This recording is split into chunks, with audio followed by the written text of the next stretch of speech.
Hey everyone, Nubkeks here, and welcome back to the Road to Grandmaster. In today's video, we got a few pro players. So that should be a lot of fun. We're also first pick here, and I will be slight spoiler, I guess, playing Ragnaros in this particular game on Infernal Shrines, which is definitely one of his best maps, I feel. Which, on our side of the board here, we have Fnatic Smexy. On the enemy team, we have his teammate Fnatic Schwimpy. And then Tricked Esports, Alex the Pro G.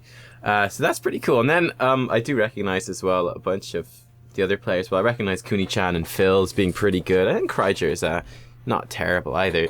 But definitely recognize a few of the names. And that's always fun. You get like such a mix of levels of play within Master. Kind of Master League, I suppose you call it here in Heroes of the Storm. Such a mix of play. You'll definitely notice in this game that like the pro players in particular, like they definitely stand out.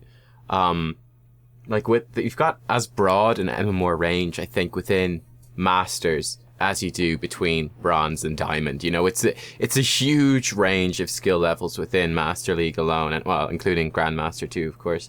But like, yeah, you will definitely notice when you play with them. When you play with like really good players, like pro players or casual players that are like actually at the top of the skill sort of trees, there's a huge difference between them. There's a huge difference between them and then even sort of the mid-tier Master players and then like the lower-tier Master players. It's almost like playing a different game sometimes. Anyway, we're gonna get to see Fnatic Smexy playing Lucio here in this game, which is pretty cool. Smexy is obviously the support player for Team Fnatic.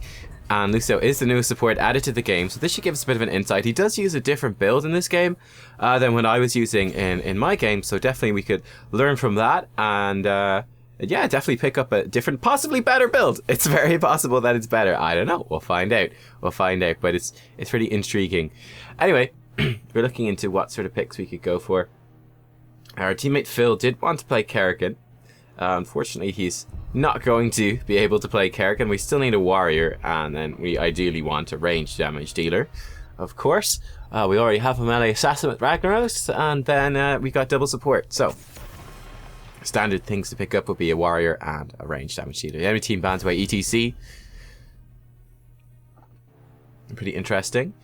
And yeah, here we go. Like, Nazeebo and Leoric, they're two fairly good pickups. I think the Leoric pickup is specifically to...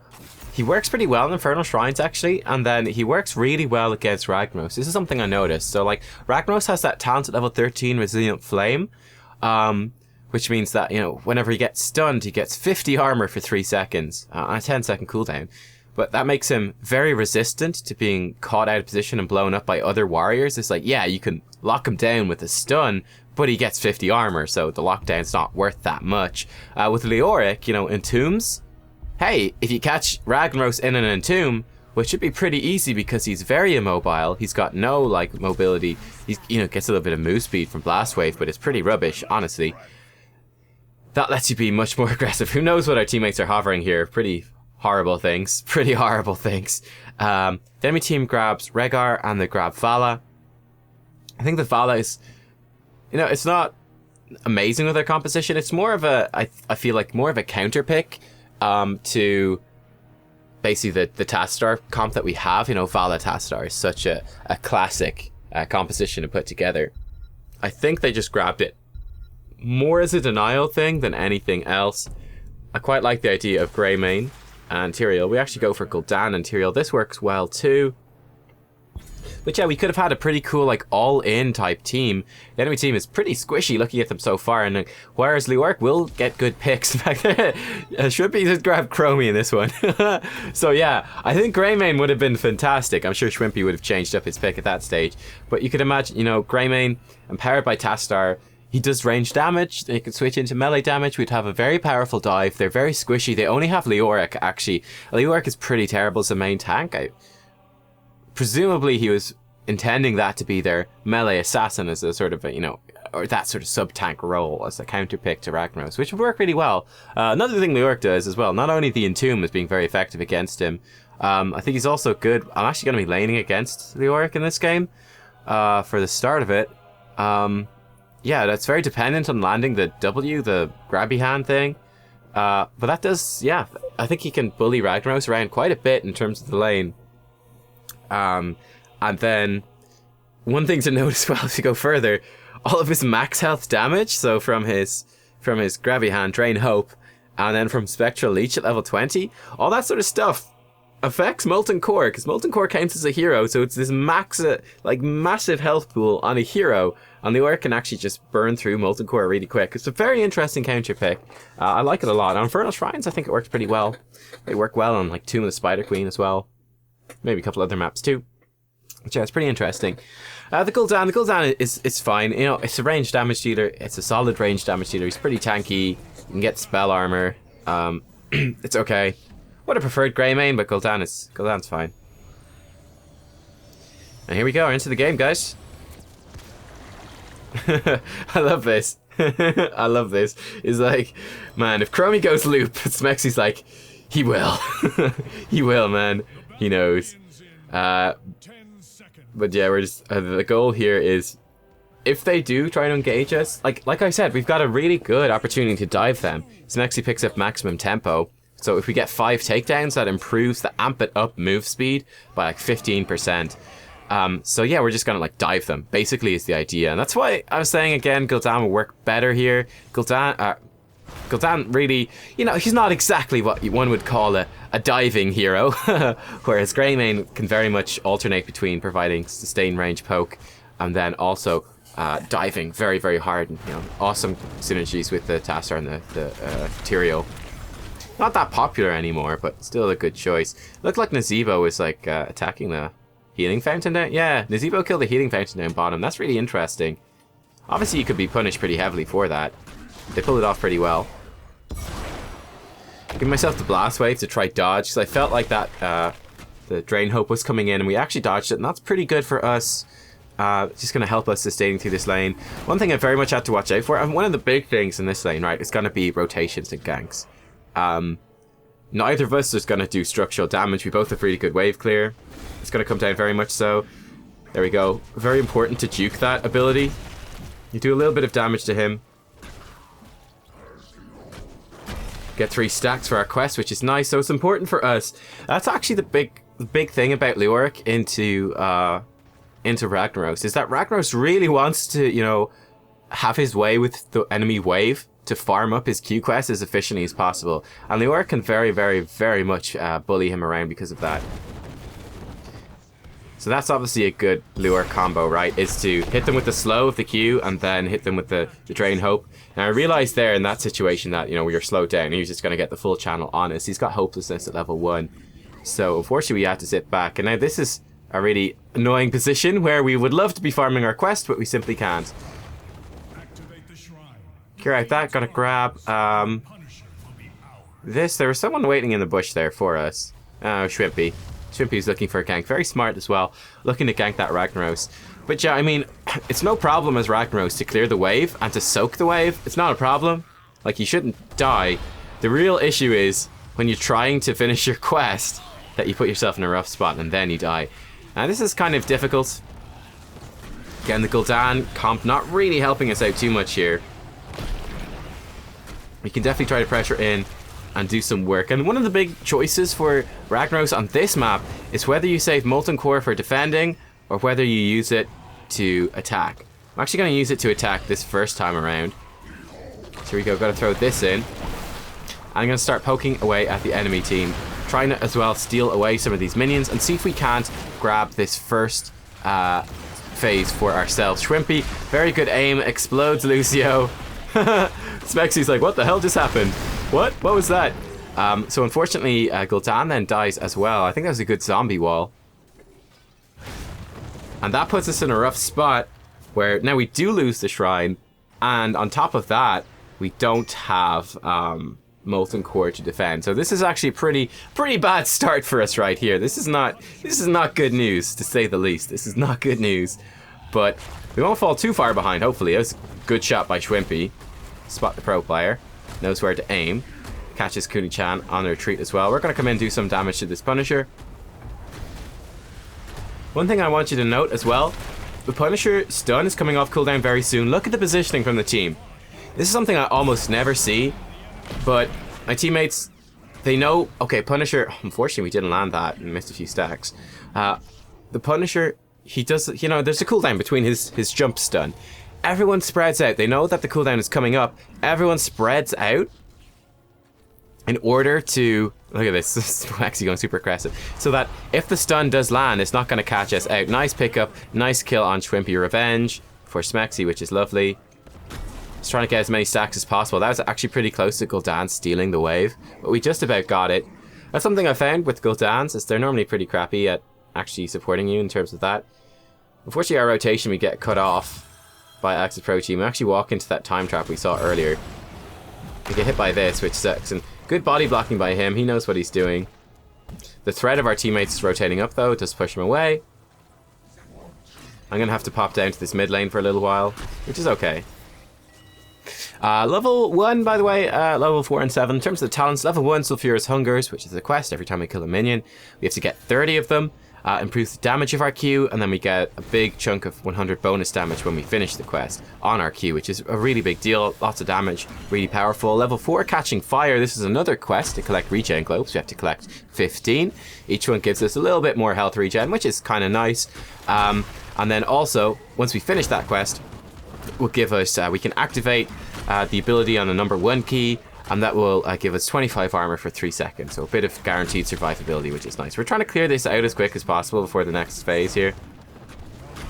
It's doing some damage to Leoric, trying to break this. It was very annoying that it didn't break the leash. I thought it would break much sooner. Obviously, we were moving at a bit of an angle. We should have just run straight down or something like that. So he took a bit of extra damage, and he got a bit of extra life off that, which kind of sucked. We're at 19 stacks now. We'd like to have more, but we'll make do with what we've got. There we go, we've got 22, got a few more off this. And at this stage, yeah, we're just trying to clear out this bruiser camp. Don't want that pushing in. Our basic attacks keep getting interrupted. And with that camp cleared out, we can make our way down here. Now, unfortunately, our team didn't get our own camp. So, well played by the enemy team, and that gives them a little bit of an advantage. We're going to clear out this wave on the way, get a couple of stacks, and a little bit of XP for our team because we are behind. Making our way down as well. We're in a pretty tough spot for actually taking this shrine. It's looking unlikely that we actually get it. Just poking in, stealing some things away. But I mean, with them getting the bruiser camp, it gives them enough of an advantage, and they're a good enough team that it's really very difficult for us to actually push in and get away with this. Walk into the zombie wall, was looking at the rest of the team, get hit by the full Chromie combo, and we're just dead pretty much instantly. So that was definitely a mistake for me, not respecting that. And well played by the Nzebo as well, coming around and catching me out of position right there. Rip, as Lucio says. But yeah, like Schwimpy, well aware of what his team is doing, waiting for the right moment. Anyway, we get flamed a bit by Arterial. He's being a bit of a dickhead, unfortunately. But yeah, we didn't actually move in that deep, really. It was fairly close. We just were looking at the wrong thing. We got cut off by the wall. In the meantime, I mean, Tyrael himself dies too. I held off from leaving a snarky comment, like, could you move in any deeper with him? It was a good entomb on the Gul'dan. Gul'dan also vulnerable to entomb. Another reason Greymane would have been good is that Greymane obviously not as vulnerable to entomb as Gul'dan would be. So we lose the front gate here. Have to be careful. We get caught in the temporal loop, which is annoying. He missed the Q actually, which is good. We don't take too much damage from that. Nice shield from Tastar as well to protect us. And yeah, things are fine. So we're behind for sure. We're pretty far behind now. We're going to hit level 10. But oh well. I think the Tyrael might have been...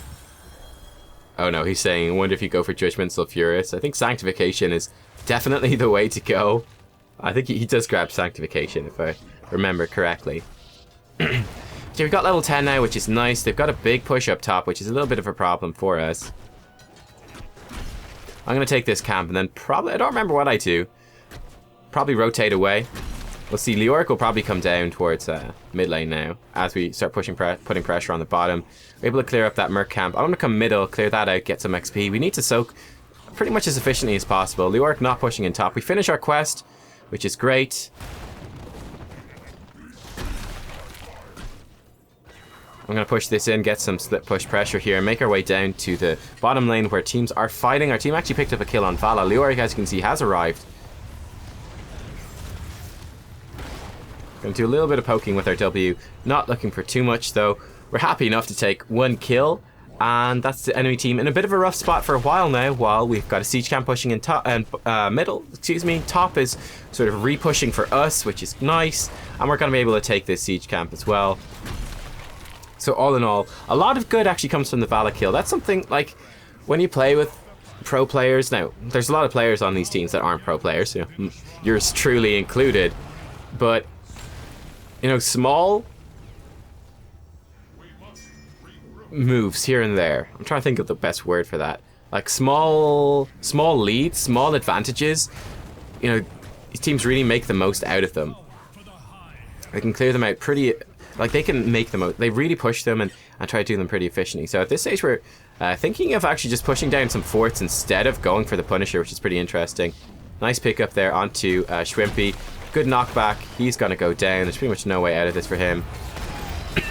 Slightly mistimed the Sulfuris smash and we don't get the kill, but Shrimpy dies nonetheless.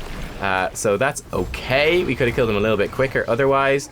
Trying to zone out this Nazebo, and we do get caught in Entomb. Nicely done. Unfortunately the fort is there and it does hit Shrimpy, or not Shrimpy, Smexy, the other Fnatic guy. And some B-steps coming out from Alex the Pro G. I think I did overstep a little bit. I'm gonna grab this regen globe in case anyone needs it. I actually realized then I finished my quest. So I gotta come up and use my trait Molten Core to defend against this.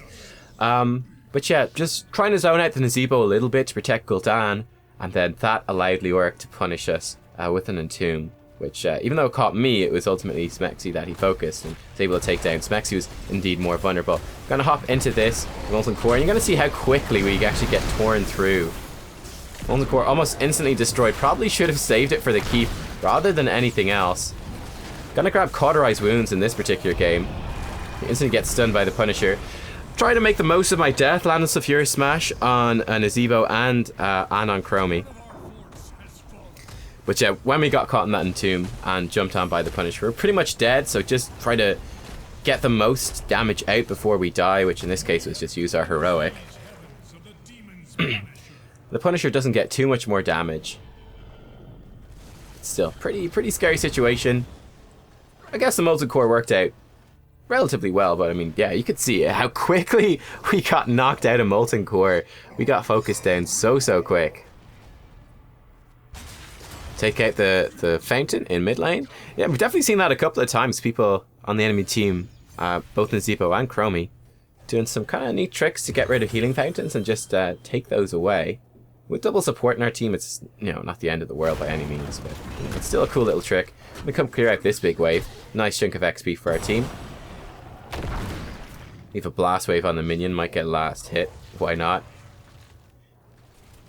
Make our way towards middle. And we do have to defend top. There is a bruiser camp pushing in. We would like to get our own bruiser camp as well. That's something we could definitely do, is, you know, clear out theirs, take ours. The enemy team is obviously aware of that. They get a good Entomb on Gul'dan. Trying to get in a good position here. We had a nice spot for Sulfuris Smash. Turned out it was a nicer spot for Horrify. Don't go into the zombie wall the second time around. But well played by the team. Sulfuris Smash completely whiffed. But like I said, we got an even better Horrify, so we don't mind too much. We're gonna come in, kill Nazebo as well. Looks like Tyrael might die. Yeah, Tyrael will die. Archon is popped.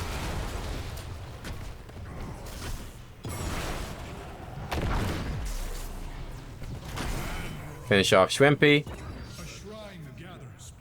Now top lane is a bit of a problem.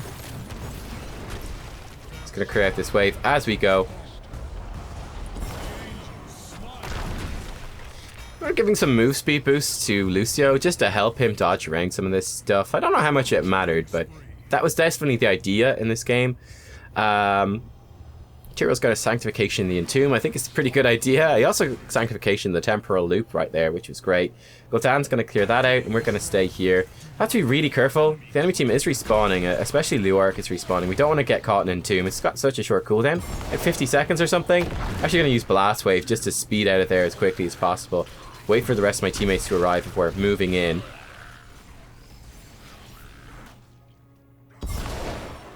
I'm going to come over here, hop into Molten Core nice and early, and try to secure us as much of this shrine as possible.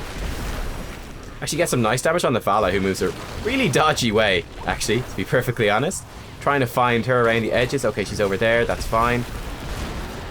Again, just flinging some of these meteors, and we got ourselves a nice lead on the shrine.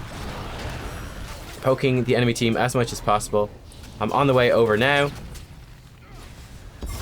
Spotting Nazebo. Hello, friend. Gonna do some damage to him. Shrimpy comes around. Actually lands the Sulfurous Smash and pick him off. He was really low on life.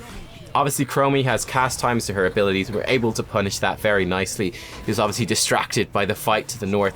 Did not spot us flanking around to the south. And, you know, Nazebo also kind of being caught unawares and not being able to zone us out much at all. Okay, so Tastar is actually going back. That's fine. I'm going to push with. I'm kind of low on mana, which is why I was going to leave Tastar here. This is fine as well. We're going to push in. And this is a pretty big win for us. We've won the last couple of team fights pretty well. We've been able to bully them around a little bit. But, you know, Leoric solo tank is definitely a big problem for them right now. Nazebo just about survives. Punisher is going to jump in again soon, which is nice. Come on, Punisher. You can do it, Punisher. There we go. Okay, we'll take it. You know, a little bit late, Punisher, but we'll take it. We do lose Gul'dan. Actually, Tyrael's in a lot of trouble.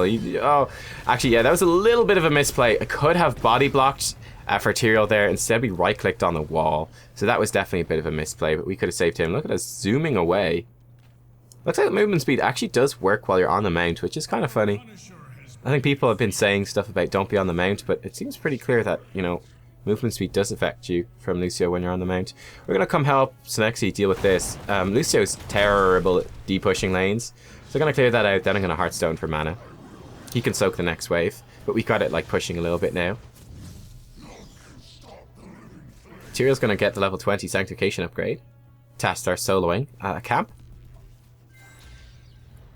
We're going to come in mid lane where there's a big wave pushing in. I was looking at this, actually, if you look at the bottom, only spotting it now.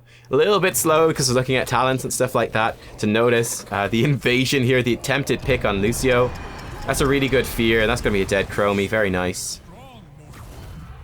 So Sulfurous Smash does land on the Rehgar.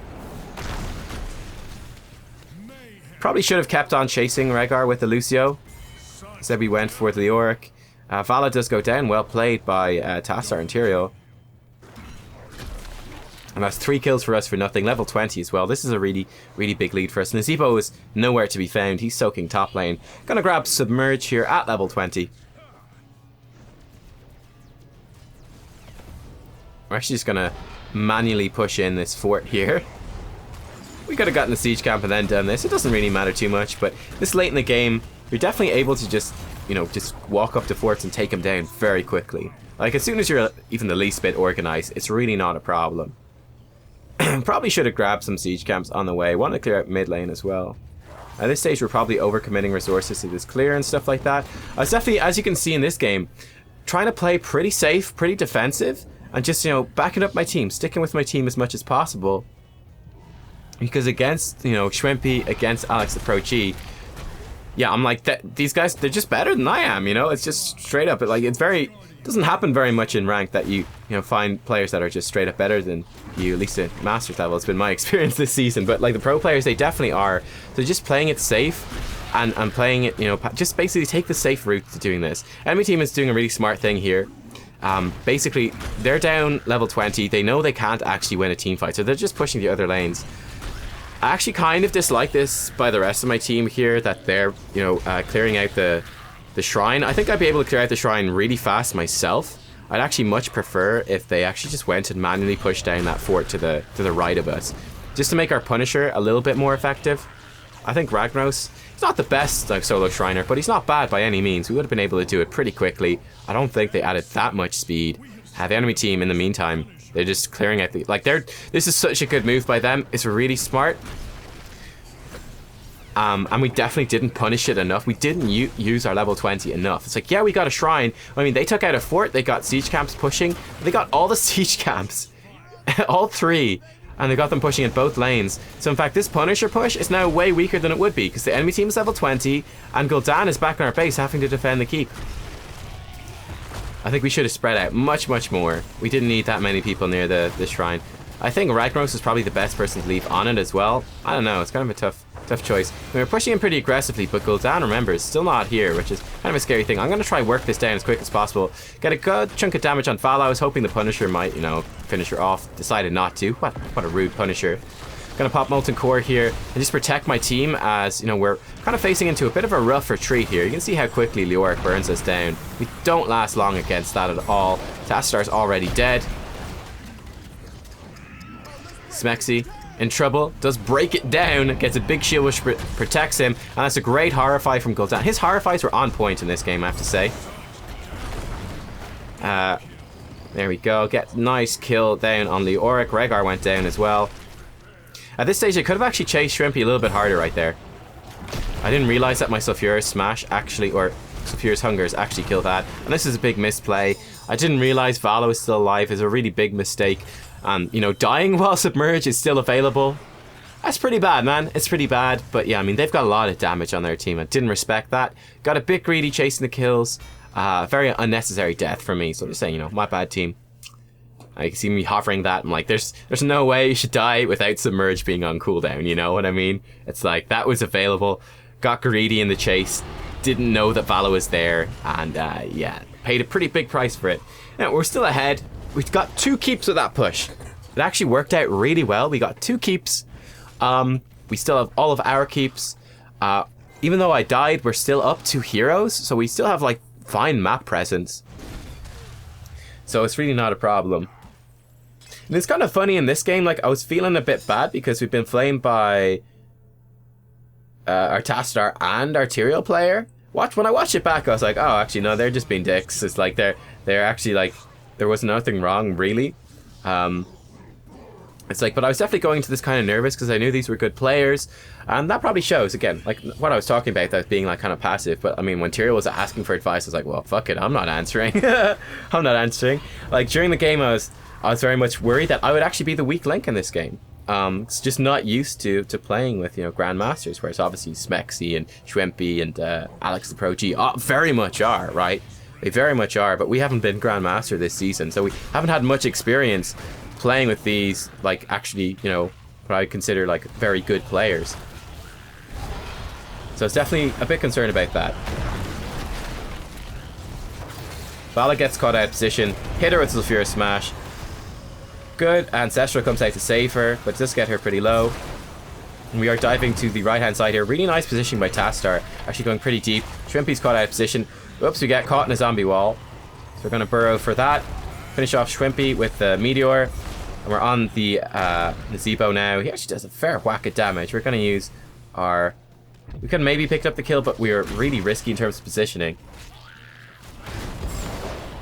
Running away here. Hopefully they don't have Entomb. Looks like he doesn't. Tons of healing coming out from Lucio. Okay, this is the point where, you know, it's like the Tastar was like, Rag, use the fort maybe. I was like, there was no point where we could have used the fort. Like, we were literally going to the fort. We went in, we killed Chromie. I think, like, in that fight, like, our positioning was, like, it's pretty much spot on. There's really nothing to complain about. Now we get the fort at the end, which helps us maybe even pick up another kill here on Alex Approachy. Yeah, it should do. Oh, actually, our thing expired right at the end. We'll finish him off with the Meteor. Not quite. Basic attack will do. Gotta give him a bit of movement speed, help him get out. Zephyric Smash picks off the Vala kill. And we're very happy with that. We got a Punisher pushing in. We even have a Siege Camp still down here as well. It should be a dead Rhaegar as well.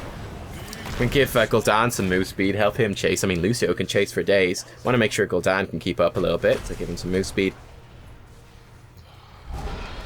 And yeah, it's a pretty interesting game. But I mean, like I said, we're going to try body block the Q from Shwimpy. Didn't matter in the end. The core's going down. We obviously pop our level 4 talent right there. It gives us a bit more survivability. Gonna submerge. Oh, look at that. The Zebo spiders are spinning on the submerged thing. That's kind of funny. The spider jar. But yeah, like, going into the game, I was definitely like, oh man, or during the game, you know, I was super critical of my mistakes and stuff like that. And then we got flamed a couple of times, criticized a couple of times by our teammates, and I was like, oh man, like, was I like a weak link? Was I letting my team down? When I watched it back, I was like, nah man, you did just fine. You did just fine. I mean, there's definitely a couple of things could have improved upon, but for the most part, played it pretty well. You got a couple of really nice of your smashes in there to pick up a couple of kills. And yeah, it was grand. So you can see we did tons of siege damage. We did plenty of hero damage as well. Soaked really well for our team. And there you go. Check out these talent builds. So max tempo, subwoofer, party mix, sound barrier, hard style, rejuvenesca, and synesthesia auditiva for Lucio. Fairly standard chromie build. He actually got Anderhall Anomaly to try to protect himself a bit more. And then a fairly standard W build for the Leoric. Alex the Pro G. But yeah, those are the pro builds in this game. The real problem, the enemy team's draft is just terrible. That's the big problem for them right there. It just wasn't a good draft. Leoric solo warrior just couldn't protect the backline, couldn't zone them out. I think the Leoric pick was fine. I think it was the rest of the team not picking a second warrior was a bit of a problem. Particularly I think the Vala pick was where it went wrong, right? Because Shrimpy only plays damage dealers. He doesn't tank. I don't think he even has warriors on that account. So it is a Smurf account. We've had a couple of videos with him before. But yeah, like if Shrimpy's playing damage, the Vala player definitely should have picked another warrior. I mean, they picked Vala and Rhaegar, right? So they could have picked another warrior there, and they really should have. They had enough damage range with Nubkeks and then Shrimpy. They would have been fine. Leoric's not good enough to solo tank. Obviously, like I said at the start, I feel like he picked Vala to try to remove it as a counter pick from our team. And then, like, we could have had Vala. I forget what our last picks were. Whoever the warrior was. Tyrael. We had Vala Tyrael. But I mean, like, we could have, or if we had Gul'dan Tyrael, we could have grabbed Vala in that spot instead. You know, the Vala Tassadar combo being really strong. But I mean, Greymane would have been really strong as well. The Gul'dan worked just fine. Like, I don't think the Gul'dan was the best pick, but his Horrifies were really freaking good. Like, Gul'dan was on point with the Horrifies. Like, those Horrifies were brilliant. They're some of the best I've seen. They did really well with that. But yeah, it would have been a different game, I think, if they just got, you know, another warrior instead of Vala. And, like, let us had Vala. You know, both teams would have had a good composition. It would have been an interesting game. It was still a really interesting game. It's very cool. It's a lot of fun. Definitely a high stress sort of game for me, going like, oh my god, we're playing with like a bunch of players I know are really good. But yeah, it was a really cool experience, and we did well, and I'm glad that you guys got to watch it alongside with me. So yeah, give it a thumbs up if you enjoyed the video. Ragnaros, he's kind of crazy OP. You know, he's kind of crazy OP. By the way, talents I didn't mention, but obviously, well, I kind of mentioned Resilient Flame. 13 would be the standard. In this game, though, they didn't have stuns, right? So I picked up Cauterized Wounds instead, which is your Q and Power Sulfuris, heals you for 50% of the damage dealt to heroes over 2 seconds. It's just an extra chunk of survivability.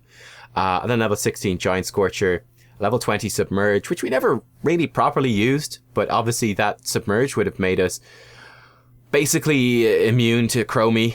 Also protect us from being like caught in an entomb. It basically protects us completely from entomb, from temporal loop, even from zombie wall. We can just dodge all of that stuff. So that was the idea with Submerge. I think it was the best choice in that game.